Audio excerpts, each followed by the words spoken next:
The fluorescent lights flickered as a rush of cold water burst from the damaged pipe, drenching Mike Rivers' arm up to the elbow. He winced but didn't flinch, tightening the wrench until the furious leak stilled. Across the hallway, a class of karate students drilled precise kicks and blocks behind the dojo's glass wall. 9-year-old Lily Hawthorne pressed her small face against the pain uniform, crisp, but backpack too big. Heart pounding with the desperate hope of being noticed. Then Coach Price barked over the rhythmic thuds and grunts. "Unless you're here to mop the mats, move along." His tone cut through the air like a blade, and the children snickered in unison. Mike straightened water dripping from his arm and met Lily's wide-eyed gaze for the first time. In that charged moment, a silent resolve passed between janitor and child. Neither would back down. If you believe true courage can come from the most unexpected places, drop a comment with your own story of standing up when no one expected it. And don't forget to subscribe for the next parts of Mike and Lily's journey. Mike Rivers crouched low beneath the sink in the narrow dojo hallway, the cacophony of kiais and leather-on-mat thumps muffled by the steel door. His cold arm trembled from the spray of icy water, but his grip on the wrench was unwavering. He'd fixed busted faucets in rundown Navy bases, patched leaks on oil rigs, even wrestled with broken pipes in hurricane-battered neighborhoods, but nothing had prepared him for the sting of humiliation echoing just feet away. Through the small glass window set into the dojo door, a line of karate students moved with mechanical precision. Their white gis were spotless belts knotted in neat symmetry. At the front, Coach Price barked corrections in a voice that brooked no dissent. Mike caught fragments. "Too slow, Thompson. Feet on the ground, Lee." And then contempt. "Hey, janitor, unless you're planning to mop the mats next, get out of our way." A ripple of laughter followed, an almost polite collective chuckle that felt more like barbed wire than mirth. Mike's chest tightened. He felt the heat of anger, but he didn't rise. Instead, he reached deeper into resolve. In the corner of his eye, he saw Lily Hawthorne huddle against the wall, her little fingers curled over the edge of the frame. The girl was small for 9, but her eyes were fierce embers as if she dared herself to step inside. He closed his eyes for a fraction of a second and silently counted to 5. Then he cleaned his face, wiped his hands on his shirt, and stood. Water dripped from his sleeve in skinny streams. The dojo's linoleum was warm from the kids' movements. Sweat shimmered in Price's hair. Mike set the wrench aside squarely in his toolbox and straightened his shoulders. He would fix that pipe in a moment. First, he would shut down this mockery. He stepped out from under the sink, the door swinging open with a harsh squeak. The class paused mid-ki. Coach Price never bothered to turn. His words were weapons aimed over his shoulder. "This is the parents' viewing area," Mr. Rivers, the coach, called. "Please don't block the door again." Mike inhaled, drawing the scent of sweat and floor cleaner into his lungs. "She wasn't blocking the door," he said, voice calm but firm. Lily froze at his side, wide-eyed. Price finally spun around, eyes narrowing. "Move along," he snapped. Mike didn't budge. "She's here to watch," he said, "just like anyone else." The students shifted uncomfortably, some lowering their heads. Mike turned his head to meet Lily's gaze. She trembled but didn't look away. He saw in her face the same hunger he'd felt when he first tried karate in the barracks years ago, an itch to belong, to stand solid and unafraid. Coach Price laughed an attempt at humor that fell flat. "Look, Plumber, this is about presentation. We expect you to wear a belt, not your greasy overalls, otherwise we'll have to reschedule repairs for after practice." His heels clicked on the floor as he approached. The dojo's artificial light glinted off his black belt, the symbol of his authority. Lily's grip on her book bag tightened. Mike noticed and stepped between her and the coach, a living shield. "Why don't you worry about the kids here learning discipline," he said, "and let me do my job?" A hush fell. Coach Price's nostrils flared. Then from the elevated balcony, a new voice cut in. "Coach Price, you'll apologize." It was crisp, measured enough volume to stop a class mid-stretch. All heads snapped upward. Laura Bennett, the academy's owner, descended the stairs in a tailored blazer, her expression as unreadable as steel. Price's shoulders sagged. "Ms. Bennett, I was just—" Now she said, her tone absolute. The class stood at attention. Even a couple of moms in the viewing area held their breath. Price forced a tight smile. I apologize, Mr. Rivers. Didn't mean to offend. Mike raised an eyebrow but said nothing. Laura turned to the students. You'll practice your kata in 10 minutes. For now, everyone break. She glanced at Lily. If you want to stay and observe, you may. Lily stiffened, then nodded. No longer pressed against the glass, now part of the room. Mike ruffled her hair and quietly whispered, Good girl. She let out a small breath as though relief lifted a weight from her shoulders. They stepped into the hallway together. Mike closed the door, holding it for Lily. The flooding water under the sink and the broken pipe waited, but for once he was eager to get back to them. The sting of mockery had been washed away by a powerful current of respect. As they knelt under the sink again, Mike's thoughts raced not about belts or ranks, but about that brief moment when a single word restored a child's courage. He turned the wrench silent as a promise this was only the beginning. Mike planted his feet and stepped between Lily and the dojo door, the weight of his wet sleeve forgotten as he took her backpack from her trembling fingers. The straps were tangled, the zipper half open, but his hands moved with practiced gentleness, straightening the bag and slipping it onto Lily's narrow shoulders. Her eyes wide, with both relief and residual fear, flicked upward at him. He offered a quiet smile, less a gesture of triumph than reassurance. They moved toward the corner, hearts pounding Lily with hope, lighting her face Mike with a steady resolve in his. But before they reached the hallway, a clear, unerring voice cut through the thrum of practice and dripping water. Coach Price, you will apologize. It came from above, from the balcony where Laura Bennett stood, arms crossed, gaze as sharp as her tailored blazer's collar. The students froze mid-kick and mid-punch, as if time itself had stilled. Coach Price's spine straightened, his practiced smile faltering when he realized who had spoken. He turned slowly, lips parting, and for a moment the entire dojo held its breath. His eyes flicked from Laura to Mike, an unspoken calculation passing between them. Then, clearing his throat, he nodded once stiffly. My apologies, Mr. Rivers, Miss Hawthorne, he said, voice tight. I did not mean to offend. Lily's shoulders loosened in the slightest motion, barely perceptible, and Mike felt a surge of pride wash through him. He met Laura's eyes silently, thanking her for stepping in. She inclined her head, expression unreadable, and then turned her attention back to the class. Discipline begins with respect, she said, voice firm, but not unkind. Everyone take 10 minutes break. Stretch, hydrate, then gather here for curriculum adjustments. As the students spilled onto the mats in a rush of relieved chatter, Coach Price brushed past Mike without a word, heading for the water cooler. The echo of his footsteps faded, replaced by the soft squeak of sneakers and the gentle hum of rumbling pipes. Laura descended the stairs with precise calm, each step measured. She stopped beside Mike and Lily, her presence suddenly intimate, far removed from the distant figure who'd once seemed to live only in office meetings. Lily blinked at her uncertainty and gratitude mingling in her small face. Thank you, Miss Bennett, she whispered, voice hushed, but clear.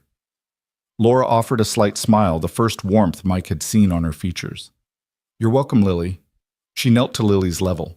If you'd like, you may stay and observe today's lesson. And Mr. Rivers, she added, looking up at him. You're welcome to stay as well. Her glance was inclusive, inviting. For a moment, the dojo felt larger, brighter, less a fortress of drills and ranks, more a place where anyone with heart could find footing.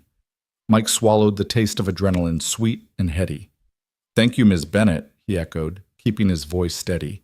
He ruffled Lily's hair gently. Shall we? He asked, and she nodded, sliding in beside him. They found 2 folding chairs tucked at the edge of the mats near the viewing glass.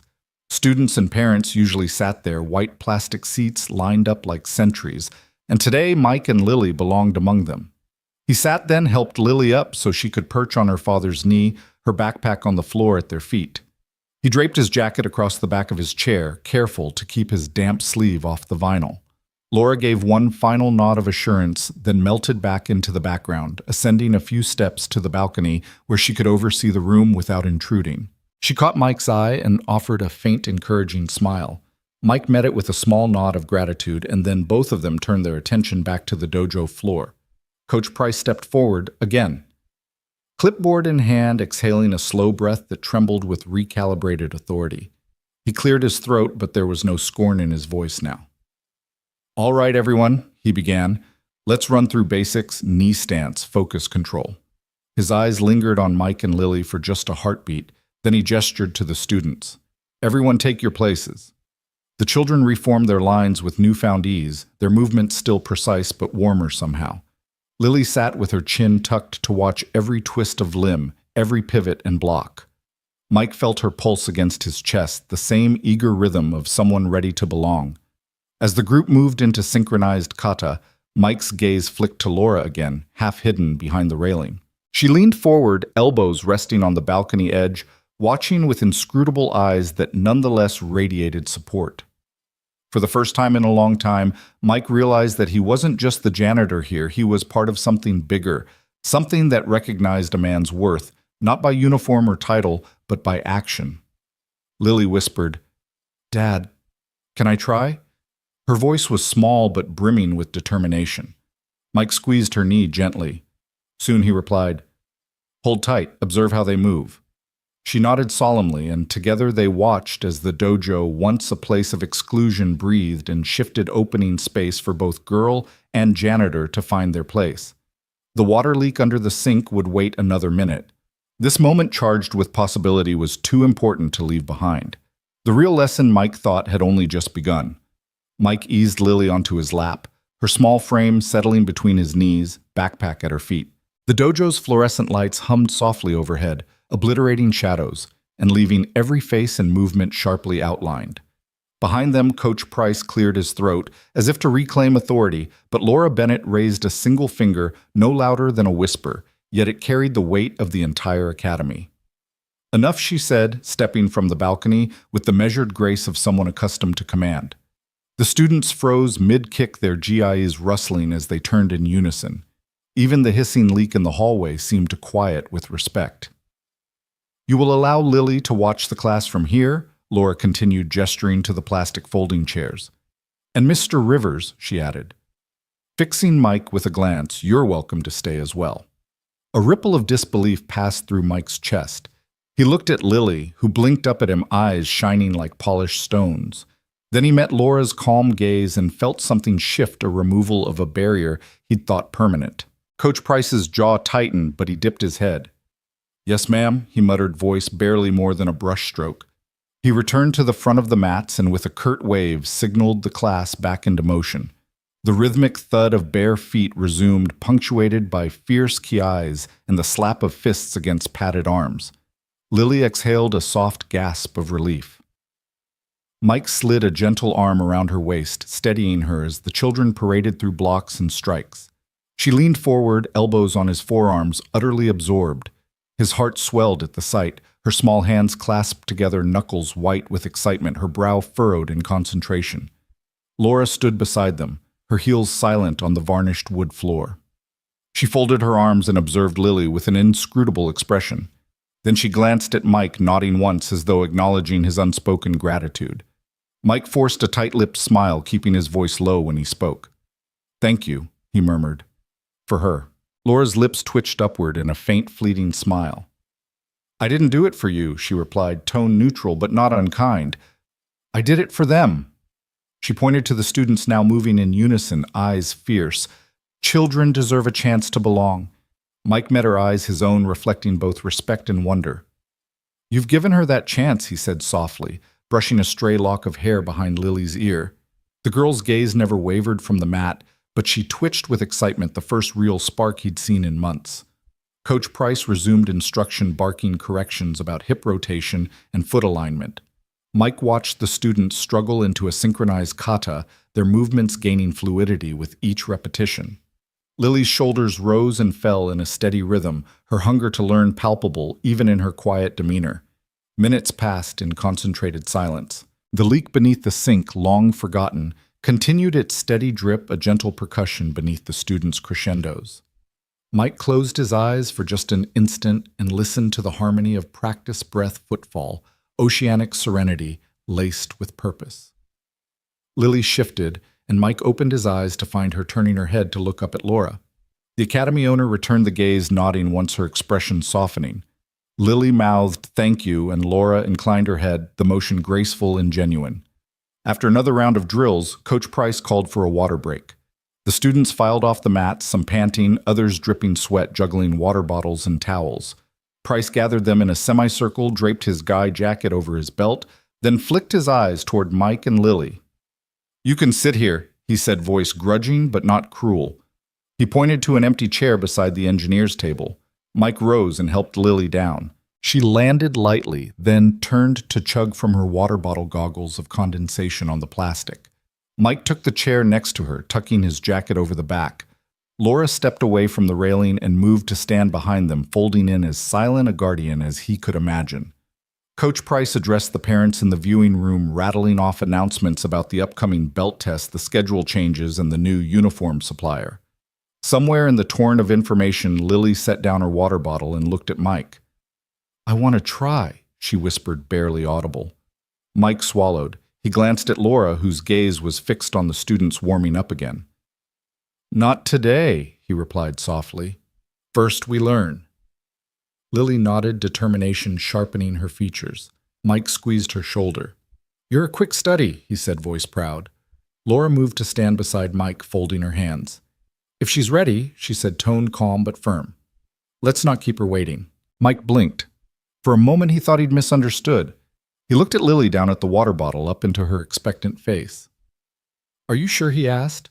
Lily nodded, tightening her knuckles around the bottle. Mike glanced sidelong at Laura, whose expression reflected measured encouragement. "All right," Mike whispered. He rose and held out a hand. "Come on." Lily stepped onto the mat, her bare feet touching the polished wood. The students paused, watching, sensing the shift. Coach Price frowned, but said nothing. Mike followed, standing behind Lily, his frame both protective and excited. Laura descended the stairs to observe at mat-level, eyes never leaving Lily. Mike settled on the sidelines, heart hammering, as Lily knelt and tied her own white belt with careful pride. The world had narrowed to her small hands knotting fabric, the soft rustle of ghee cloth, and the hush of anticipation. Coach Price took a breath. "Stand," he commanded, voice cautious. Lily rose swiveled to mimic the final stance he'd taught earlier. Mike braced himself for ridicule, but none came. Price nodded, watching Lily's balance. He gestured for the class to form a line behind him. One by one, each student performed the first block. Lily mirrored them, slow, deliberate, not perfect, but earnest. The students halted beside her, a living testament to inclusion. Coach Price blinked, then turned to the next step, front kick. Lily hesitated, lifted her leg, and kicked. Her form was shaky, but she finished foot landing on the exact spot Price had designated. A murmur rippled through the students, then a smattering of applause. Mike stood clapping, pride shining in his eyes. Laura cupped her hands and joined in. Coach Price lowered his head, exhaling. "Good," he said, voice quieter than before. "Very good." Lily beamed and looked at Mike, who knelt to meet her at eye level. "See," he whispered, "you belonged all along." She nodded, tears of joy glinting in her eyes. Mike's chest swelled with something fierce and protective as he rose and dropped to one knee, extending his arms. Lily ran into his embrace, gi rustling against his damp shirt. Behind them, Laura watched with a small, satisfied smile. Her intervention had set this in motion, an academy meant for all, not the few. Mike held Lily close, feeling a surge of gratitude for the unexpected protector who'd reached down from her balcony to right a wrong. The dojo's hum resumed richer now for its newfound pulse of opportunity. And for the first time, both Mike and Lily knew that this place, once a cage of exclusion, could become a home of endless possibility. Mike held the door open, and Lily squeezed through into the dojo's open space, her borrowed gi swallowing her slight frame. It hung off her shoulders, sleeves pooled at her wrists, and her white belt dragged on the mat. Every step she took felt precarious, as if she might tumble under the weight of fabric and expectations, until Sophie Reed, the senior student with a dark braid swinging down her back, stepped forward. "Here, let me help." Sophie said, her voice warm and steady. She knelt beside Lily and slipped Lily's arms out of the oversized sleeves, folding the extra cloth so the gi lay more comfortably on her shoulders. Lily looked up, cheeks flushed, and Sophie smiled. "There. How's that?" She handed Lily a neatly folded belt, smaller and tighter. Lily took it with trembling fingers and wrapped it around her waist, looping the knot carefully under Sophie's patient gaze. "Perfect," Sophie said. She rose and offered her hand. "I'm Sophie. I've been here for 12 months. If you need anything, just ask. She gave Lily's hand a light squeeze, and Lily straightened, chin lifting, with a surprise burst of confidence. Mike lingered at the edge of the mats, feeling the soft thrum of momentum as students resumed warming up. Laura Bennett stepped down beside him, standing tall in her blazer, but now wearing sneakers she'd slipped on before joining them. A silent reassurance passed between Mike and Laura, both recognizing how far Lily had come in just minutes. Coach Price's voice sliced across the dojo. Let's begin with basic stances. Everyone form a circle. The students scrambled for position, feet shoulder-width apart, arms lifted in precise guard formation. The circle closed with a few polite bumps of shoulders, and in the center, Coach Price raised his hands. Stance 1, front stance, he called. Lead foot forward, back heel raised. Weight distribution 60-40. Sophie slid into the circle beside Lily and offered her a quick nod. Mike watched Lily's eyes track Sophie's strong legs bending her torso. Lowering arms held firm. Ready, Lily? Sophie asked in a soft whisper. Lily nodded, stepping into the front stance as best she could, her GI billowing. The entire circle paused to let her settle, then Coach Price resumed. Now everyone switch stances on my count. 1, 2, 3. The students transitioned crisply, stances shifting like a well-oiled machine. Lily's switch was slower but spot on, her concentration carved into her young face. Mike felt his chest swell with pride. Laura's gaze met his for a heartbeat. He saw respect there, respect for a girl who'd been told she didn't belong, and for a janitor who'd stood up for her. In that flicker of understanding, the dojo felt less like a fortress and more like a community taking its first breaths together. Coach Price called out the next movement, middle block to low block, demonstrating with exaggerated precision. The students followed.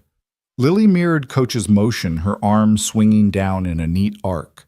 A few slipped, but she remained steadfast, the GI's fabric rippling with her determination. Good form. Coach Price conceded, voice slightly warmer than before. Let's move to kicks. A hush fell as he led them to crescent kicks and roundhouse kicks in sequence. Sophie demonstrated with fluid grace, and Lily tried to lift her leg, G-sleeve flapping at her knee. She stumbled but caught herself forcing a wobbly kick. Behind her, Sophie gave a quick thumbs up. Lily beamed. Mike saw Laura let out a near-invisible exhale relief mingling with admiration. She tapped her fingers against her clipboard, a habit he realized not a sign of impatience. The class moved into partner drills. One student executes a punch, or block the other responds. Sophie drew Lily aside and took her hand. Let's try together, she whispered. They faced each other. Sophie demonstrated a straight punch to an imaginary chest. Lily returned the motion, her fists floating through the air, but aligned. Sophie gently placed her hand on Lily's wrist, guiding her punch trajectory. Lily's confidence grew with each correction. Coach Price surveyed the pairs and barked encouragement. Keep your guard up, eyes on your partner. But his tone held less edge now, and even his backhanded compliments felt genuine. After several rounds, he called for everyone to sit in Seiza. The students knelt, resting their fists on their thighs, heads bowed briefly before looking up. Mike and Laura sat behind them at the very back of the mat as the room's energy hushed to a low simmer. Coach Price addressed the group. Today you saw how discipline isn't only about power. It's about patience, about teaching someone who's new. You did well. He paused, scanning the circle.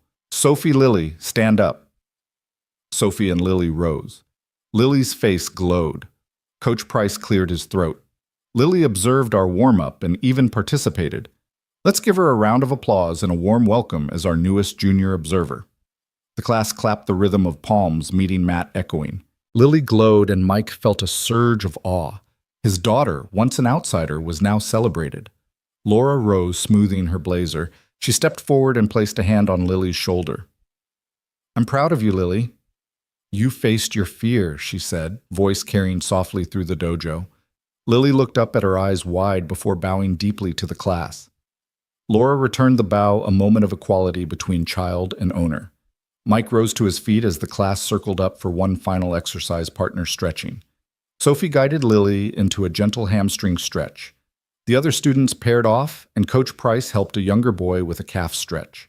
The tension in the room melted as bodies relaxed, chat breaking out in low, respectful tones.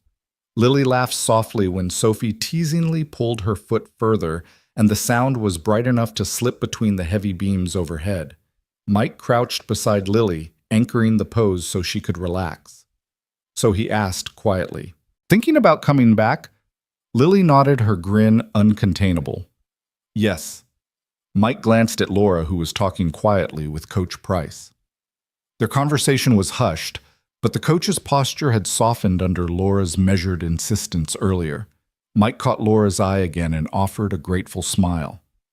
Laura gave him a small nod, an unspoken acknowledgement that she'd seen Mike's dignity and Lily's determination. The dojo, once a place of exclusion, had become fertile ground for growth. The sound of stretching limbs and soft laughter rose around them, pulsing like a promise of what was to come. When the warm-up sheet was complete, Lily hopped off the mat, brushing sweat-damp hair from her brow. She turned to Mike. "Can I sign up?" she asked, voice hopeful. Mike stood and lifted her onto his back, piggyback style. "I'll get you registered first thing tomorrow," he said, laughter warming his tone. "Today, let's just celebrate how far you've come." They walked off the mats together, passing under the watchful eyes of students and coaches alike, leaving behind an echo of possibility. The first class had ended, but for Mike and Lily, a new chapter had only just begun. Mike followed Lily off the mats and into the hallway, leaving behind the thump of bare feet and the sharp snap of practiced ki-eyes. Lily's steps were steady now, no more dragging G-pants, no more hesitant shuffles.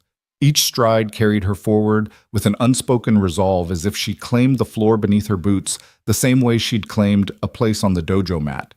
Mike watched her, the soft echo of her heels on the smooth linoleum like a heartbeat matching his own. He couldn't help but smile. "You know," he said quietly, "you walk like you belong." Lily glanced up, surprise blooming in her dark eyes. "I do," she said, voice strong enough to make him swallow. They rounded a corner and nearly ran into Laura Bennett, who stepped out of her office's open door. Laura had traded her heels for sneakers by now, sleeves rolled up, but her posture remained impeccable, straight-backed and assured. She paused in her tracks to watch Lily pass head-high, shoulders back. The corners of her mouth twitched upward. Mike offered a nod of greeting. And better. "She's learning fast." Laura's gaze slid to him, and Mike felt that familiar spark of mutual recognition. She saw him, the ex-Marine janitor who fixed pipes by day and protected his daughter's dignity by night. He saw her, the academy founder, who built an empire of martial arts instruction, but kept her heart perfectly poised between compassion and ambition. They lingered in the hallway, the hum of distant practice rooms behind them fading into comfortable quiet. Mike folded his arms. "Thank you," he said, meeting Laura's eyes. "For earlier." He gestured toward the dojo where Price was walking back to his office, head bowed in grudging respect. Laura studied him, her expression unreadable for a moment. Then she smiled, a genuine flicker that softened the lines around her eyes. "You stood up when it mattered," she said simply. "That's more than most people would do." She tucked a stray lock of hair behind her ear. "I wanted someone in that room who'd remind me what it's all about." Mike felt his chest tighten. "Your husband, he intended this place to be more than just kicks and belts," he said. "He wanted a community." Laura's lips quirked. He had a vision, she agreed. One I lost sight of once I started worrying about promotions and profits. She shook her head as though dispelling ghosts. "People become names on a roster and numbers on a spreadsheet. I forgot the faces." Mike nodded. "Lily reminded you." He smiled down the corridor at her daughter, who was busy tying her own backpack strap, already planning the next class. "She's a good reminder." Laura's gaze softened as she watched Lily. "She's brave," she said. "Not everyone has the courage to keep trying after they stumble." She turned back to Mike. "You have courage too. You didn't flinch when Price humiliated you." Mike shrugged, looking away. "It's just my job." Laura shook her head. "It's more than that." She stepped closer. "You recognized a wrong and fixed it, not with force, but with quiet strength." Her voice dropped slightly. "I needed to see that again." A sudden hum of activity spilled into the hallway as students and parents drifted past, returning water bottles and towels. Mike and Laura let them pass, neither urging the other onward. In that pause, they stood side by side, two people from different worlds united by shared purpose. Lily finished fastening her bag and skipped over to them. "Daddy, Can I come back tomorrow? She asked, eyes wide. Mike crouched and took her hand. Yes, kiddo, he said. We'll be back bright and early. Laura's eyes flicked between father and daughter. She reached out and gently patted Lily's shoulder. I look forward to it, she said. We have a lot to teach and to learn. Lily grinned. I can't wait. As they walked down the corridor together, Mike with one hand on Lily's backpack, Laura beside them, Mike felt the weight of something new settle in his chest. The dojo had shifted beneath his feet, opening a door not just for Lily, but for him and for Laura, too. They were no longer janitor and owner. They were allies in the same mission to rebuild a martial arts community where every child could find the courage to belong. In the soft glow of the hallway lights, Mike glanced at Laura. Want to grab a coffee after we lock up? Laura smiled, a spark of warmth in her eyes that he'd rarely seen in her boardroom persona. I'd like that, she said. And for the first time in years, Mike felt an unfamiliar kind of excitement. One that had nothing to do with fixing leaks or facing bullies, but with the promise of partnership and possibility. The real work, he knew, was only just beginning. Mike felt the room shift before he even set foot on the mat.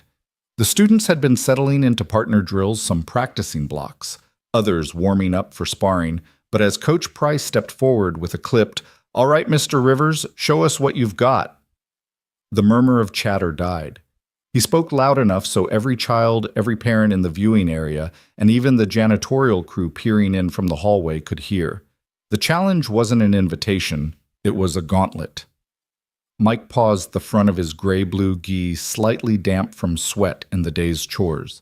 He glimpsed Lily perched on Sophie's shoulders near the glass wall, eyes wide but shining with pride. Laura Bennett stood beside him, arms folded, expression unreadable. The entire weight of the dojo bore down on him, expectant, curious, skeptical. Coach Price cracked his knuckles and adopted a classic fighting stance, feet shoulder-width apart, arms raised at chest level, a snap of tension in his black belt. He'd been the Academy's star pupil state champion in his youth, flawless in technique and flair. Mike knew the reputation. Price's spinning kicks arced like scimitars, his punches snapped with textbook precision.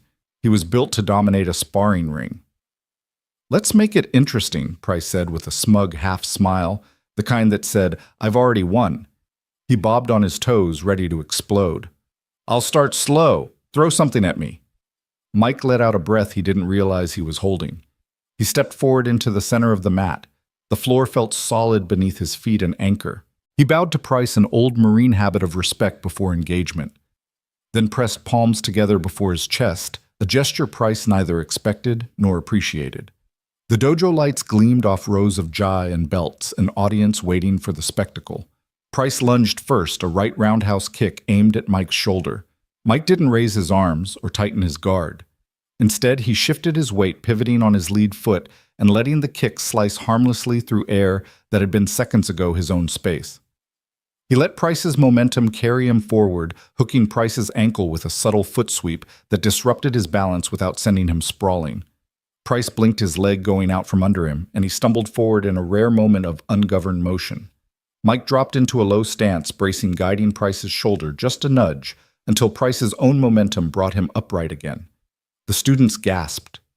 Lily's hands flew to her mouth.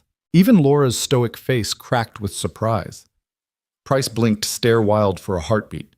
Then he grinned, part frustration, part exhilaration. He pivoted and unleashed a rapid combination jab, cross-hook, low kick. Mike absorbed nothing with a block or parry. He simply flowed.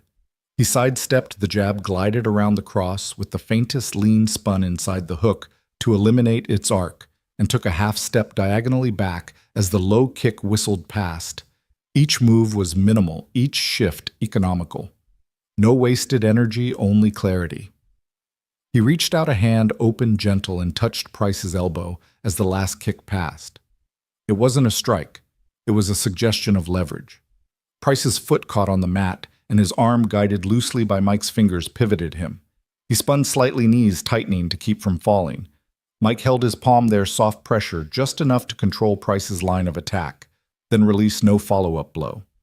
A hush filled the room. No claps, no exclamations, only the high-pitched hum of tension released. Price regained his stance, breathing heavily. brows furrowed. The echo of his kicks and punches lingered in the air. Mike held his own posture, knees bent, arms relaxed, but ready eyes calm. "Well," Price rasped, voice rough with wonder and annoyance.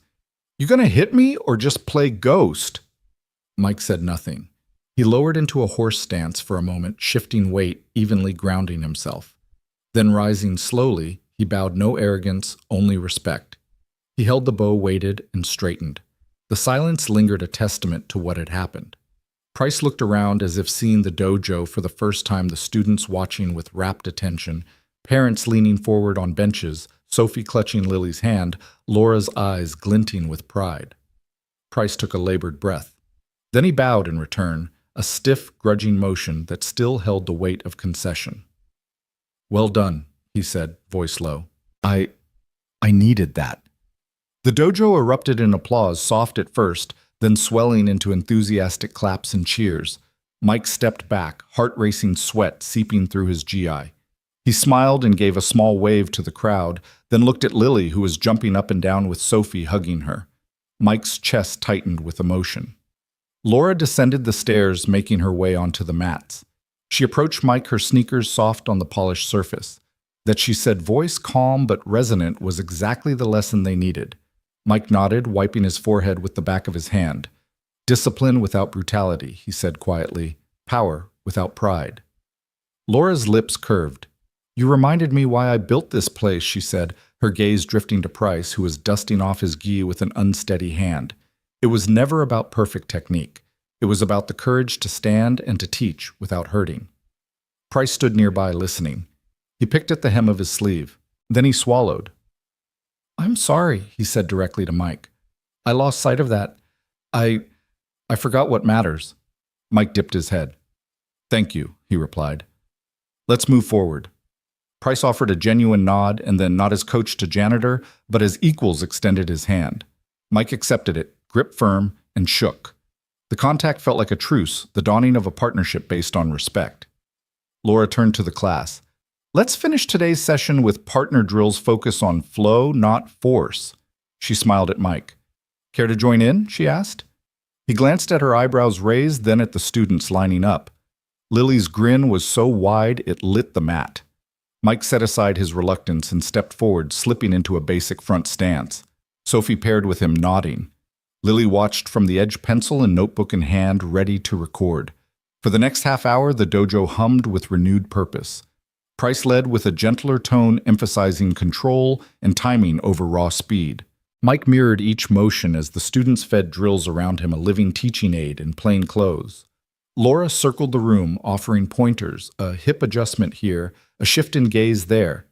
At the end, Mike and Sophie bowed, the circle closed. The dojo felt full and vibrant, no longer brittle with hierarchy, but warm with shared discovery. As the students filtered out, Lily tugged on Mike's sleeve. "Dad," she said softly, "I want to learn like that." Mike crouched, heart swelling. "You will," he promised, starting tomorrow. Laura joined them at the door, slipping back into her boardroom poise. "I'll see you both then," she said with a nod. "Get some rest." Mike and Lily walked into the hallway where the dripping leak waited for its moment, but neither noticed. Their world had shifted on mats made of determination, and hands unclenched, they'd found a new understanding of strength. The real challenge, Mike realized, wasn't mastering kicks or punches. It was living the lesson, moving with purpose, teaching with empathy, and always choosing respect over dominance. And in that echoing dojo, he felt at home. The dojo fell utterly silent. Even the steady drip of the repaired pipe seemed to pause in deference. Students froze mid-motion, parents leaned forward in their seats, and Coach Price's labored breathing echoed through the room. Mike Rivers stood in the center of the mat, arms loose at his sides, chest rising and falling steadily. His GI clung damp around his torso, but he held himself with the quiet ease of someone who'd found his footing. Laura Bennett descended the steps from the observation balcony, her eyes locked on Mike. She moved with the ease of command, every step measured, until she stood before him, the soft mats muffling her sneakers. For a moment, she simply looked at the damp fabric, at Mike's steady gaze, at the dojo's hushed assembly. Then she raised her hand in a gentle arc, silencing even the echoing whispers of awe. Mike Rivers. She began, her voice calm and warm enough to fill the space today. You've shown us something more valuable than any black belt. She paused to let the weight of her words settle, scanning the assembled students, whose faces reflected a spectrum of surprise and respect. True mastery, she said, is not measured by the force of your strike, but by the discipline of your restraint. The gentle murmur of assent rippled through the room, soft nods, a few yes ma'ams and understoods that felt more heartfelt than rote responses. Even Coach Price, arms limp at his side, seemed to bow his head in reverence. Laura continued, stepping toward Mike. I founded this academy on the principle that martial arts is about character as much as combat. Today you reminded us of that principle. She turned to the class. When Price challenged Mr. Rivers, he expected a fight. What he got was a lesson. She shot a glance at Coach Price, who closed his eyes momentarily as though absorbing a bitter truth. A lesson in humility, Laura said. Coach Price opened his eyes, lips pressed together. He took a hesitant step forward. Mike tensed for a fleeting second, but then relaxed as Price approached. The coach's expression was unreadable, no longer the smug authority Mike had faced before, but a man coming to terms with his own pride. I owe you an apology, Price said, voice raw. Every eye turned toward him. I challenged you out of ego, not because I believed in you, but because I needed to prove something to myself, to everyone. You showed me there's a better way. He looked at the students. I lost sight of what matters. Discipline is as much about self-control as technique. He exhaled. Thank you. No one stirred. Then Laura nodded approvingly. Thank you, Coach. She turned back to Mike. And thank you, Mr. Rivers, for seeing Lily's potential when others would have written her off. She touched Lily's backpack resting against Mike's leg, for giving her the chance she deserved. Lily, who had been perched on Sophie's shoulders at the edge of the mat, hopped down and ran to Mike. She wrapped her arms around his waist, pressing her cheek against his damp GE. Mike knelt to return her embrace, and the soft murmur of students and parents wove into a gentle swell of warmth. Laura remained standing, surveying the room that had so recently bristled with tension. Now faces glowed with respect for Mike, for Coach Price's humility, for Lily's courage, and above all for the lesson in what martial arts could truly be. She glanced once more at Mike and Lily, pride softening her usual reserve. In the wake of that silence, the dojo's energy shifted. The same mats that had felt like battlegrounds now felt like a sanctuary, one where mistakes were steps toward growth, not signs of weakness, where children learned to stand tall in a world that so often told them they didn't belong. Coach Price stepped back, pulling his GE into place. He raised a hand. Let's conclude today's session, he said, voice steady. Circle up for our final cool down. The students formed a circle around the mat's shoulders, squared eyes clear. Mike and Lily joined them. Mike kneeling to Lily's level. Lily bouncing in place with excitement. Laura moved to the edge of the circle, hands clasped behind her back. She watched as Price led everyone through gentle stretches, kneeling, hamstring releases, shoulder rolls, deep breathing exercises. Lily stretched alongside the older students, her GI sleeves falling just above her ankles. Mike supported her from behind, albeit more for pride than need. She held her pose with unwavering concentration. The final exercise was meditation, a moment of stillness in which students sat cross-legged, eyes closed, breathing in sync with one another. Mike sat beside Lily, guiding her small hand to rest on her knee. Laura joined in, sitting a few paces away with her heels beneath her spine straight as a bow. Coach Price closed the circle, kneeling at its center. Martial arts, he said quietly, isn't about defeating others. It's about mastering yourself. Today, Mr. Rivers taught us that. Let us remember this moment. His words hung in the stillness. Then the soft chime of the dojo bell rang, signaling the end of class. Students opened their eyes, exhaled together, and bowed to each other, an unspoken vow of respect. Applause broke out, not loud but sincere. Students offered Mike respectful nods. Parents rose clapping. Coach Price handed Lily a brand new white belt, her first official belt, as a token of recognition. Lily's face lit up as Mike helped her tie it around her GE. The circumference was perfect, the knot firm. Laura rose and approached Lily, handing her a small laminated card reading Junior Observer. Lily's eyes widened. She touched the card, then looked up at Laura. Laura flashed a rare soft smile. "Welcome to the Academy, Lily Hawthorne," she said. Lily beamed, losing herself in the glory of inclusion. Mike felt a warmth spread from his chest to his fingertips. He stood and enveloped Lily in a hug. Coach Price and Laura watched expressions softened by the bond forming between father and daughter. Laura cleared her throat, capturing everyone's attention once more. "Class is dismissed," she announced. "Practice persistence, show compassion, and remember that true strength comes from lifting others as well as yourself." Students filed out, chatting excitedly about tomorrow's training. Parents gathered their bags, still marveling at the transformation. Coach Price approached Mike. "I meant what I said," he said quietly. "Thank you." He extended his hand once more, genuine this time. Mike shook it, feeling the friction of cloth as their GIs brushed together. "Thank you," Mike replied, "for remembering." Laura joined them, a nod of unity shared among the three of them.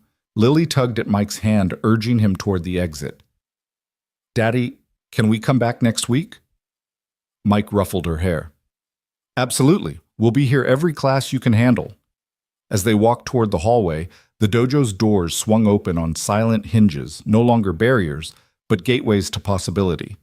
Mike glanced back once at Coach Price and Laura, their silhouettes framed by the glow of the mats. The class's echoes had faded, but the lesson remained: respect is earned not by force, but by integrity, empathy, and the courage to stand firm without striking. In that moment, Mike realized he and Laura, and even Coach Price, had become more than roles in a martial arts academy. They were guardians of something vital, a space where belonging was earned by heart, not by title, where mastery was born not of ego, but of selfless example. And as he and Lily stepped into the hallway's cool air, he knew this dojo was theirs now, all of them together, bound by respect that would echo far beyond the mats. The sun had barely risen when the first notice arrived, a crisp envelope stamped with the Regional Martial Arts Board seal. Laura Bennett stared at the envelope beside her morning coffee, the steam curling in quiet mockery. She'd built Sinclair Academy from the ground up, guided by the promise of discipline and compassion. Now this letter threatened to erase every ounce of that work. Mike Rivers was on his way to fix an air conditioning leak in the back hallway, his daily routine when the front doors clanged shut behind him. He turned to see Laura standing by the reception desk, holding the letter as though it were a ticking bomb.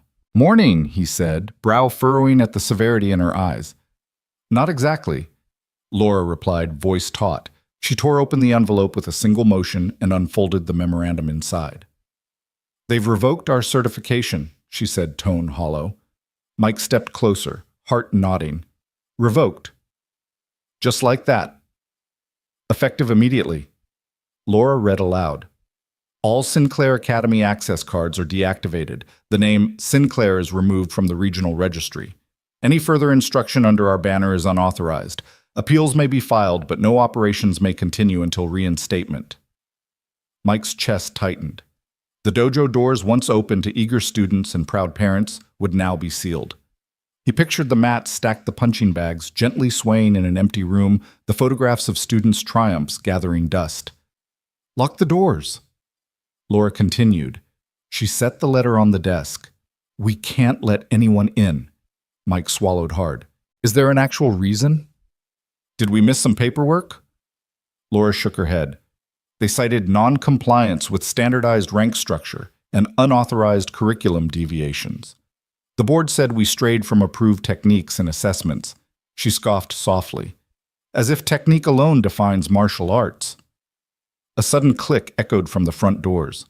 Mike's eyes flicked to the automatic lock, engaging the same lock he used every night. Now it felt ominous, a final bar across the place they'd poured their hearts into. Behind them, Coach Price stepped into the foyer, collar crisp expression clouded. In his hand was a thick stack of papers, legal documents. "I filed suit," he announced, turning to Laura, challenging the board's decision and seeking an injunction. His voice held steel, but Mike caught a flicker of guilt as Price realized the weight of his actions. Laura took the papers, her shoulders tensing. "I appreciate your support," she said. "But this is bigger than a courtroom battle." She looked at Mike. "We've lost our certification. We can't hold classes here, not until they reinstate us, if they ever do." Mike's mind raced. The academy's heartbeat wasn't the board's approval, it was the students' laughter, the sharp snap of GE fabric Lily's shy first bow on the mat. "We can't just let them shut us down," he said. His voice tightened with resolve. Laura met his gaze, the fire in her eyes rekindling. "You're right." She set aside the lawsuit. "We need a plan." Outside, the morning traffic hummed past, oblivious. But inside Sinclair Academy, the world had stalled. Mike and Laura paced the front office, the receptionist's desk now a war room surface for scattered paperwork, enrollment forms, and the revocation notice. "We could host community classes off-site," Mike suggested, voice low. "In the park, a church hall somewhere where the board's jurisdiction can't touch us." Laura nodded slowly, eyes lighting at the possibility. "We'd need to notify parents. Gather mats, sound system, liability waivers." "I'll handle logistics," Mike cut in. He already pictured himself loading mats into his truck, posting flyers at the local grocery store, rallying volunteers. Laura hesitated, then embraced the idea. "And I'll leverage my contacts, media, local council members." We turned this from a setback into a rallying cry. Mike smiled despite the ache in his chest. "It's our dojo, not theirs." Later that afternoon, word spread. Parents trickled in, faces etched with confusion and anger. They crowded the lobby, clutching coffee cups like talismans. A mother holding her toddler asked what was happening. A teenage student slammed down his uniform bag in frustration. Laura stood before them, calm but fierce. "Sinclair Academy has lost its certification," she announced, voice carrying through the murmurs.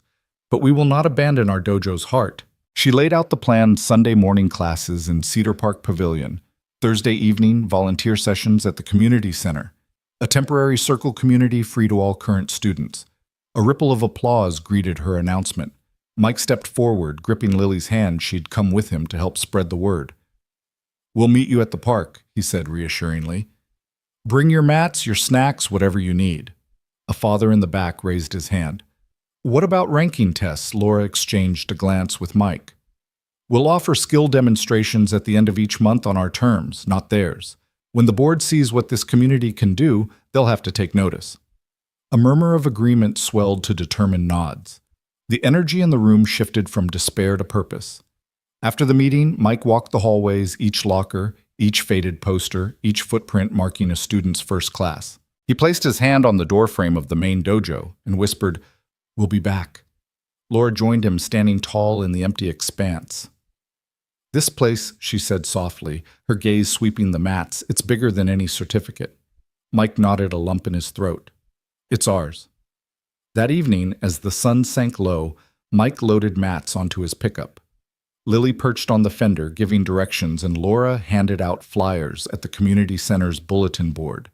Neighbors peered from windows, local kids scribbled down times and dates, and the sense of shared mission crackled in the autumn air. Under the park's old oaks on Sunday morning, the makeshift dojo took shape, folding mats on gravel parents, adjusting GI collars, Mike kneeling to show a nervous child how to tie a simple belt knot, Laura greeting news cameras with a calm insistence.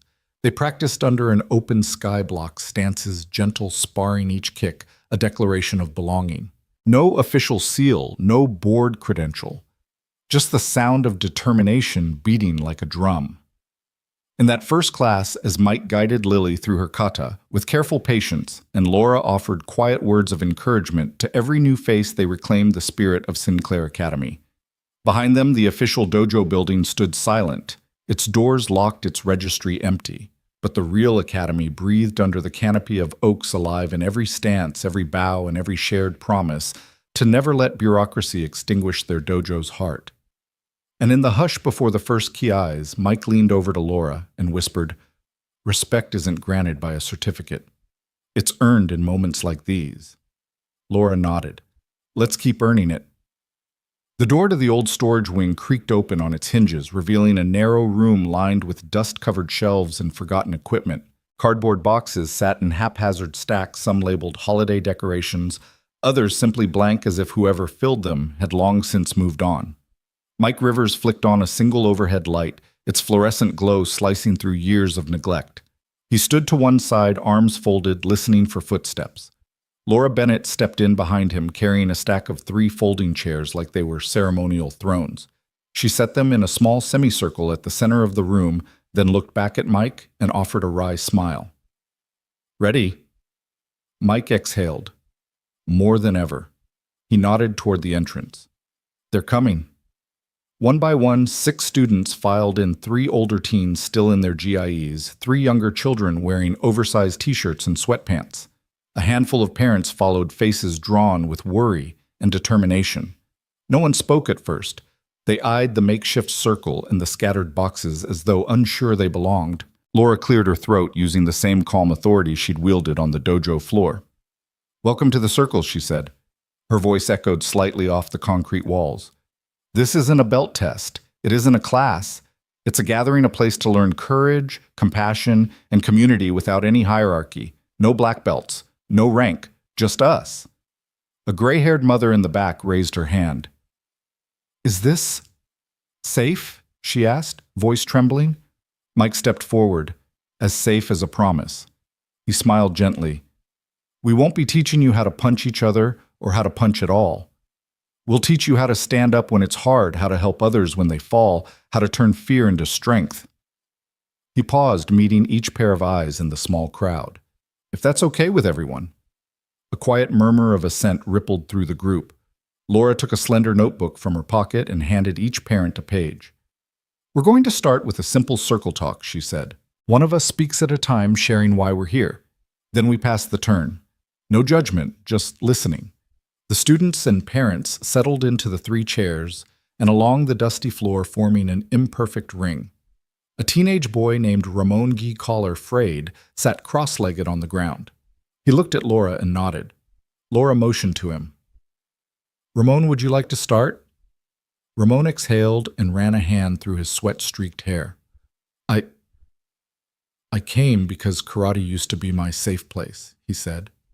His voice was low but steady. "Then my parents lost my tuition money, and the board shut us down.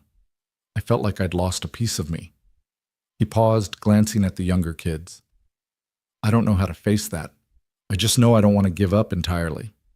He passed an invisible talking stick to a woman in her 30s, Sophia, whose younger daughter had been on the mat beside Lily. Sophia sat stiffly on one of the folding chairs. "My daughter Itla. She's 6. She's been through more change in her short life than most people see in decades. I signed her up for coaching because I wanted her to feel strong. Now I don't know what to tell her, but I know she cries less when she practices her kicks. I'm here to rebuild that for her." The woman's eyes flicked to her daughter, who squeezed her mother's hand and nodded. Mike offered the little girl a warm smile. The girl looked down, shy but proud.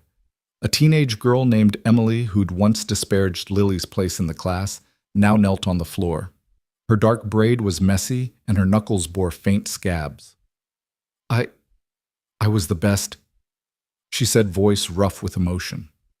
"They told me that so long as I had medals, I mattered. Now I have nothing. I need to remember I'm more than my wins." She blinked back tears. "I want to learn how to be me without them." The raw honesty in her voice hung in the air. A father next to her, arms crossed, spoke up. "I'm here because I couldn't protect my family when they needed me. But I see my daughter in Lily, determined, unbowed. I want to learn how not to fail her again." One by one, everyone shared a mother whose son had flinched at any sudden movement since his accident. A teenage boy who'd never tried sports because he was afraid of not being good. A volunteer who wanted to make a difference in his community. Each confession landed like a pebble in still water, rippling outward. Laura listened, blinking back tears. When the last parent spoke, she closed her notebook and rose. "Thank you all," she said softly. "Courage isn't always a kick or a punch. It's speaking when you're scared. You've all shown courage tonight." Mike stood beside her, steady as a sentinel. Now he said, voice warm and resonant, "We'll try something simple." He stepped into the center of the circle. "I want everyone, students and parents, to stand, form a loose circle, and place your hand on your neighbor's shoulder. No words, just support." Confusion flickered, then compliance. Chairs scraped back, GIs rustled. Hands found shoulders first between kids, then between parents, then between children and adults. In that touch, solidarity formed. Mike looked around: tattoos, brushed t-shirts, bruised shins, brushed patterned dresses. It was a motley assembly, yet united by purpose. A brick wall made of human connection. Mike closed his eyes. "Breathe with me," he said. The group inhaled in unison slowly and exhaled. "When you feel that support," Mike continued, "remember, you can carry someone else. And when you need support, you can lean on them. That is what the circle means." The room held a soft hum, the collective heartbeat of people discovering strength and unity. Laura stepped in front of Mike and bowed deeply, a gesture of respect to the community they'd summoned. Mike returned the bow. The parents and students mirrored them, bowing not to a belt or a board, but to each other. Then, without ceremony, students taught parents a simple stance: feet shoulder-width, knees bent, hands guarding the heart. Parents showed students a breathing technique: inhale through the nose, exhale with slow focus. Laughter rippled through the circle as mismatched pairs stumbled through movements, guiding and supporting one another. No board approval, no accreditation seal, just people learning, teaching, and growing together. The circle was built on something more enduring than paperwork: empathy, courage, compassion. When the hour ended, chairs folded and mats rolled up, the storage wing no longer felt hidden away. It stood transformed, a crucible where fear was confronted and hope ignited. As students and parents filed out, Mike and Laura exchanged a triumphant glance. They'd weathered bureaucracy, reclaimed their dojo's heart, and built a community no revocation could ever erase. Lily tugged Mike's sleeve. "Daddy, can we do this again?" she asked, eyes bright as candles. Mike knelt and hugged her. "Yes, kiddo," he whispered. "We'll keep building the circle, yesterday, today, and every day after." Outside the corridor, lights glowed softly, guiding them back to the main dojo doors. In the hush that followed, the echoes of the first circle meeting lingered: the promise of belonging, the resolve to stand with one another, and the unbreakable bond of a community forged in courage. Mike's phone lit up with another message: accident at 7th Street, minor collision. 1 pediatric. He glanced at the clock: dinner time, and felt a knot tighten in his chest. He told his colleagues he'd step away, then drove to the hospital faster than any traffic law would permit. When he arrived in the ER waiting room, the antiseptic smell burned at his nose, fluorescent lights humming overhead. Laura Bennett stood by the front desk, arms folded, eyes redrimmed but resolute. "Is she okay?" Mike asked, slipping onto the plastic chair beside her. "She's stable," Laura said. "Compound femur fracture. Surgery's gone as well as it could. They're admitting her for observation 2 or 3 days, then weeks of rehab." Mike closed his eyes. His daughter had chased ducks through the park on Sunday morning, fearless. Now she lay under a sheet in a sterile room. He slid a hand into Laura's. "Thank you for being here." Laura squeezed back.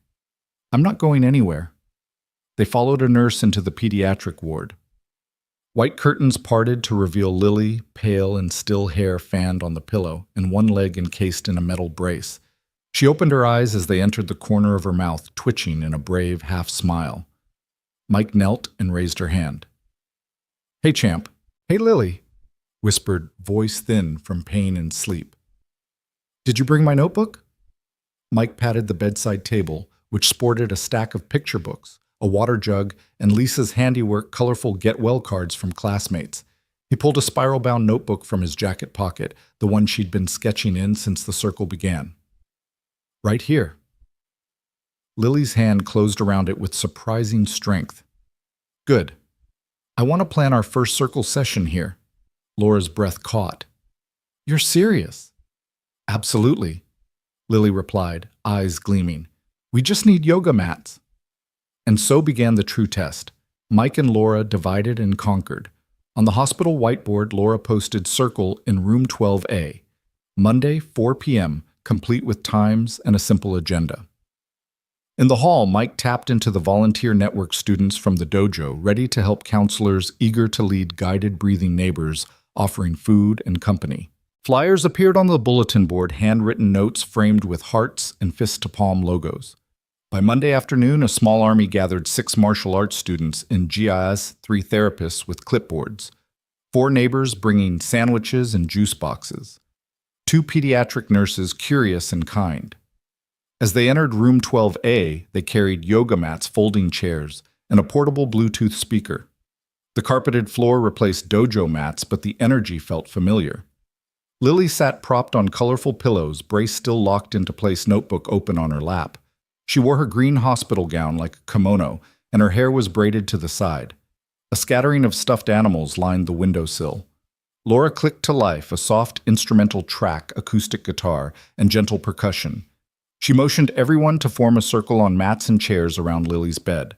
The room tapped into a hush as if time slowed. Laura spoke first. "This is our circle. We gather to share strength, lean on each other, and practice resilience no matter where we are." She gestured to Lily. "Today's lesson is led by our bravest member." Lily took a breath and straightened her spine. Despite the brace, despite the IV in her arm, she looked every inch a young warrior. "Resilience," she began, "is not about never falling. It's about choosing to get up with help if you need it." She shut her notebook. "Your turn. Who'd like to share?" A teenage student named Ramon pressed forward, balancing on his knees atop a wheelchair, accessible ramp installed earlier. "When I took my first public exam and froze," he said, voice tight. "I thought I'd never speak again. But I walked home, my dad waited, and he reminded me that mistakes don't define us." He paused, scanning the circle. "I'm here to remember I can still stand up." That set the tone, a flood of open hearts in a small hospital room. Parents, counselors, neighbors, even nurses shared quick stories of setbacks, lost jobs, broken hearts, fear of failure, and reaffirmed their commitment to rise. Each confession carried a shudder of vulnerability that only deepened the circle's bonds. After sharing, Laura guided them through gentle, seated stretches, neck rolls, shoulder shrugs, and wrist circles. She led the group in breathwork, inhale, strength, exhale, doubt, while Mike slipped into the corner, supporting Lily as she practiced seated leg lifts to engage her core muscles. The braces rattled slightly, but Lily smiled at her own prowess, counting repetitions aloud. By the end of the hour, the small group gathered in a final moment of silent meditation. Eyes closed, palms resting on knees, breath synchronized like waves lapping at a calm shore. When Laura struck a small chime borrowed from the front desk, the spell broke. Participants opened their eyes refreshed and tethered together by shared experience. Volunteers helped Lily pack her notebooks. Neighbors stacked mats against the wall. Mike and Laura exchanged a look, gratitude, relief, and pride mingling in their expressions. The hospital room, once sterile and forbidding, now hummed with warmth and possibility. As the attendees filed out, one counselor lingered. The circle," she said softly to Laura. "This is something I've never seen. It belongs in every single ward." Laura nodded. "It belongs wherever there's a need." She glanced at Mike, who was helping Lily adjust her pillows. "We'll bring it back to the dojo once we reopen." Lily, arms around her brace, looked at Mike. "When can I stand again?" she asked, determination lining her voice. Mike rubbed her shoulder. "Soon," he promised. "Soon as they let us go home." Outside room 12A, the corridor resumed its rhythm. Distant beeps, medical staff on the move, the steady pulse of hospital life. But inside their small gathering place, a lesson had taken seed. Lily's test her accident, her pain had become an opportunity for the entire community to learn resilience in action. Later that evening, Mike wheeled Lily to the window overlooking the hospital's garden courtyard. The sky had turned a bruised purple, the first stars timidly emerging. Lily traced them with her gaze. "They're still there," she said. Mike nodded. "Always." Laura slipped up beside them, offering each a cookie from a care package she'd arranged. "Tomorrow," she murmured, "we'll practice kicks in the courtyard." "You and Lily." Lily bit into the cookie, chocolate melting at the corners of her mouth, then nodded fiercely. "Definitely." Mike and Laura exchanged one more respectful glance. Lily's leg would heal, but the lesson she embodied, relentless hope, unspoken courage, would endure far beyond any broken bone. And as the hospital lights flickered on, those three figures together formed a circle greater than any they'd drawn on paper, a living testament to resilience, compassion, and community. Sunlight streamed through the high windows of the old hardware store, now transformed into a bustling haven known simply as the Circle Community. Empty tool racks had been replaced with rows of colorful yoga mats, and the walls, once scuffed and gray, now bore fresh coats of pale blue and warm amber, punctuated by a mural of interconnected hands forming a circle. Near the entrance, a library nook offered shelves packed with books on resilience, mindfulness, and martial arts philosophy. It was hard to imagine that just a year ago these walls had stood silent, their doors locked by bureaucratic decree. Today they rang with the thump of bare feet, the murmur of encouragement, and the soft murmur of parents trading strategies on how to raise courageous children. Mike Rivers arrived early, the familiar weight of a gym bag slung over his shoulder. Inside, he carried a sense of pride that brimmed from his chest each time he crossed the threshold into this living dojo. He paused at the door, inhaling the scent of fresh paint mingled with the faint tang of sweat and hope. A small bulletin board near the reception desk displayed photographs of Lily's first makeshift circle in the hospital room, the grand reopening in Cedar Park, and countless snapshots of students young and old bowing together in gratitude. Morning Mike called Tasha, the on-site coordinator, from behind a simple reception counter. "Marcus is here for his first lesson." Mike nodded. Marcus was a shy 11-year-old with a mop of curly hair and a tentative smile. He'd enrolled last week, encouraged by his mother's discovery of the circle's philosophy. "Bring him in," Mike said, folding back his sleeves. "Let's get him started." In the main hall, mats were laid out in a wide semicircle under a row of exposed beams, repurposed as hanging racks for student uniforms. No ranks were displayed here, only a colorful array of GIs donated by former students who'd outgrown them, each one offering its legacy to the next generation. Mike guided Marcus to the center mat, kneeling to meet his level. "Ready to learn?" Mike asked, voice gentle but steady. Marcus swallowed, wiping sweaty palms. "Yes, coach," he replied, using the title with equal parts reverence and nervousness. First lesson, Mike began, is about finding your balance. He demonstrated a basic front stance, lead foot forward, back foot, at a slight angle weight distributed evenly. "Stomp your feet to the ground," he said. "Feel the earth hold you up." Marcus watched intently and mimicked the stance. The mat wobbled slightly beneath him, but he adjusted, depth growing in his posture. "Eyes forward," Mike added. "Not on me, but on where you want to go." Marcus squared his shoulders, chin lifting. Mike nodded. "Good. Now hold it." He stepped back, arms crossed, and watched Marcus settle into the pose with quiet determination. Laughter and chatter rose behind them as other students arrived for the open class. No belts, no hierarchy, just eager souls, hungry to grow. Mike guided Marcus through a series of slow blocks and gentle strikes, each movement drilled not for force, but for intention. He corrected the boy's hip rotation, offered subtle adjustments on foot placement, and praised every small improvement. "That's it. See the space you're creating," he said after a perfect middle block. From the front of the room, Laura Bennett watched with satisfaction. She'd shed her boardroom blazer for a comfortable cardigan, and soft sneaker sleeves rolled up to reveal inked commitments, community first and strength in kindness. Behind her, a small group of parents had gathered at a row of folding tables for a workshop on fostering emotional resilience in children. A whiteboard displayed talking points: active listening, modeling vulnerability, cultivating courage, and the parents leaned in as Laura guided them through a brief exercise pairing empathy statements with self-care techniques. "Let your children know it's okay to fail," Laura instructed. Voice calm, but filled with conviction. "When they stumble, ask them what they learned, not why they fell. Show them the path, then step back as they walk it." A mother raised her hand and shared how her son had begun journaling after the first circle session, using words to process fear instead of hiding beneath silence. Laura nodded, offering encouragement and suggestions on how to integrate breathing exercises into bedtime routines. In the main hall, Mike led Marcus through a partner drill with another new student. Zeke, a lanky boy who favored science fiction cartoons over sparring. The two stood facing each other, their stances tentative. Mike called out a gentle punch pattern, jab, cross block, and the boys moved with growing confidence. Laughing at each other's mistakes, they found not shame, but camaraderie in trying again, guided by Mike's patient corrections. "Flow with the motion," he reminded them. "Your partner is your mirror, not your opponent." After several rounds, he asked them to bow to each other. The boys hesitated, then mimicked Mike's respectful nod. In that simple gesture, a seed of trust was planted. Mike stepped back, allowing the rest of the class to flow around them.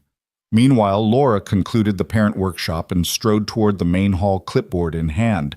She slid between the mats just as Marcus landed a solid block on Zeke's slow cross. She smiled and raised her voice. Great work, boys. Remember, strength is an act of kindness, both to yourself and your partner. The students cheered, the energy electrifying the room. Mike felt a surge of fulfillment. This was the dojo he and Laura had dreamed of, a living, breathing community where every punch meant progress, every mistake was a lesson, and every bow whispered gratitude. No legal seal hung on the wall, no certificate emblazoned the registration desk. Instead, the proof of their success lay in the laughter of children learning to stand tall, the nods of parents practicing active listening, and the unwavering resolve that filled every corner of the former hardware store. After class, Mike helped Marcus and Zeke roll up their mats. The other students gathered around, offering to share gear or practice together. Laura approached with a stack of handouts on local support groups and upcoming guest workshops. Meditation, trauma-informed movement, parent-child bonding sessions. She handed one to each family, eyes sparkling. Consider these invitations to keep building, she said. Every one of you belongs here. Marcus beamed up at Mike as they walked toward the exit.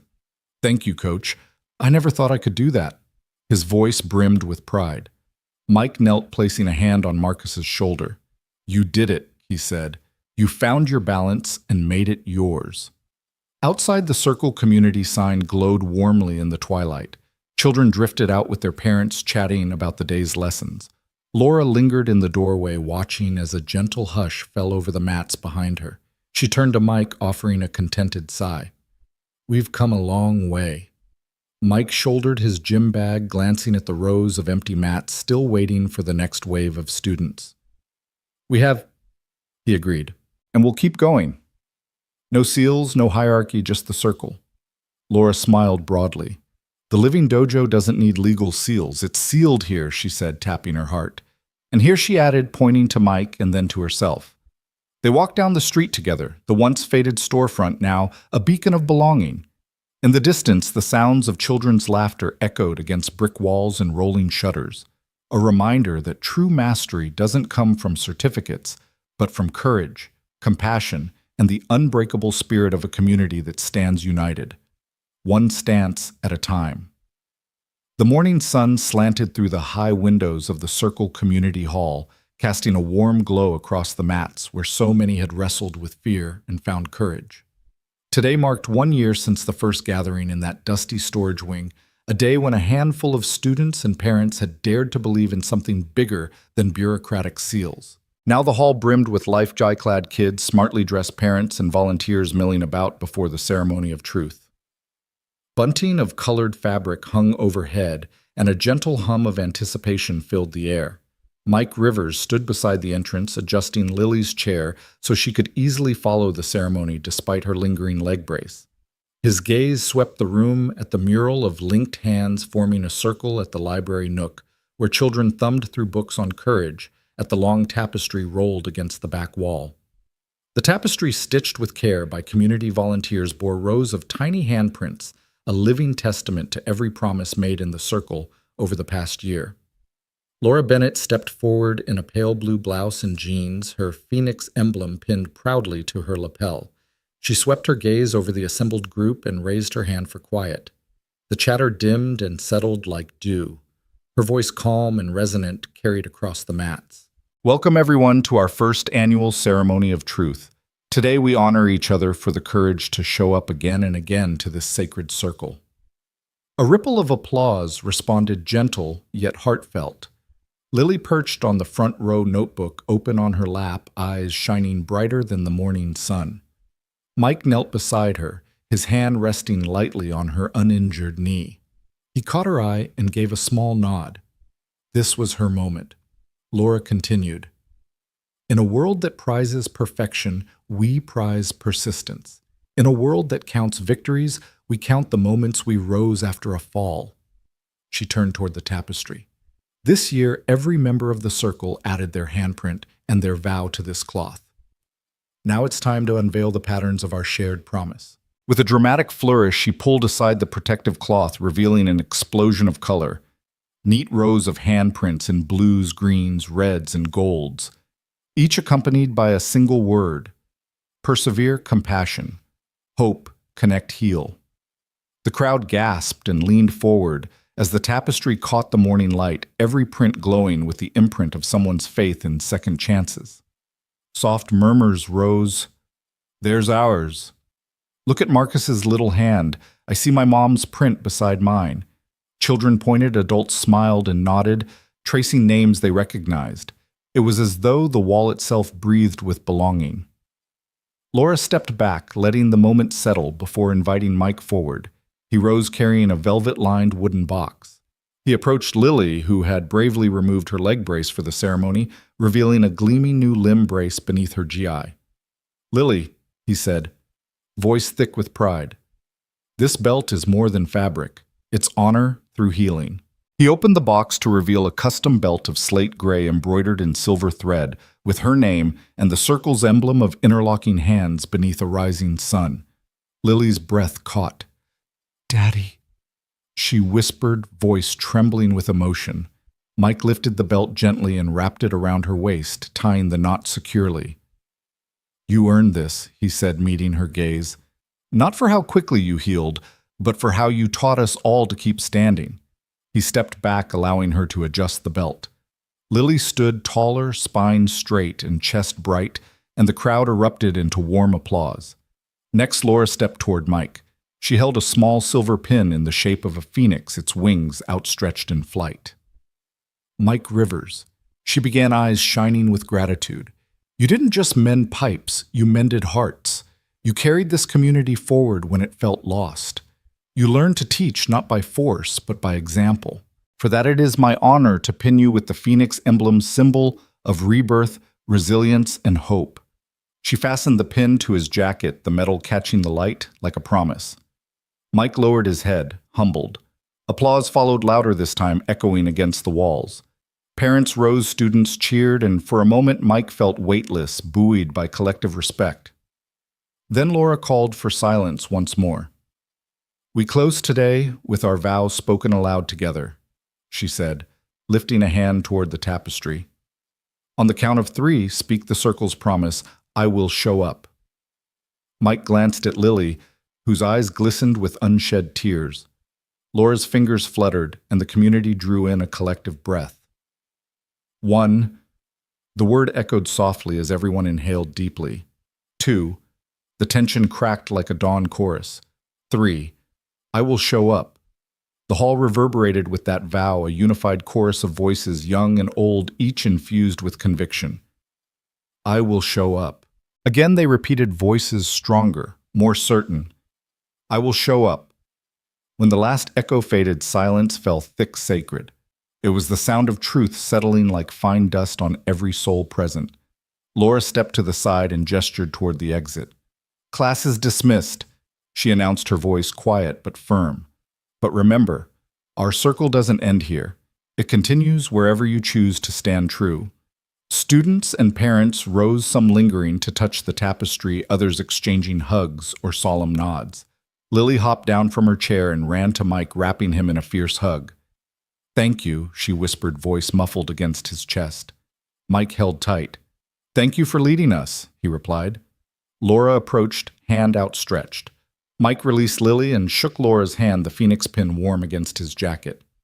"Thank you," he said simply. Laura smiled, something soft and real that no boardroom had ever elicited. "No, thank you." She looked around at the departing families. "We built this together." As the circle community emptied into the sunshine outside Mike, Lily, and Laura paused at the door, the mural of connected hands shimmered behind them. Lily reached out to trace one of the prints with her fingertip. "This is where we belong," she said. Mike knelt beside her, placing an arm around her shoulders. "This is home," he echoed. Laura slipped her arm around Mike's other side, forming a small group. The tapestry flapped slightly in the breeze as they stood in quiet triumph. No certificate hung on these walls, only the brilliance of human spirit, the tapestry of handprints, and the unbreakable promise to always show up. And as they gazed at the sunlit community they'd nurtured, they understood the light guiding every home, every heart, was not a piece of paper, but the courage to rise again day after day in truth and compassion.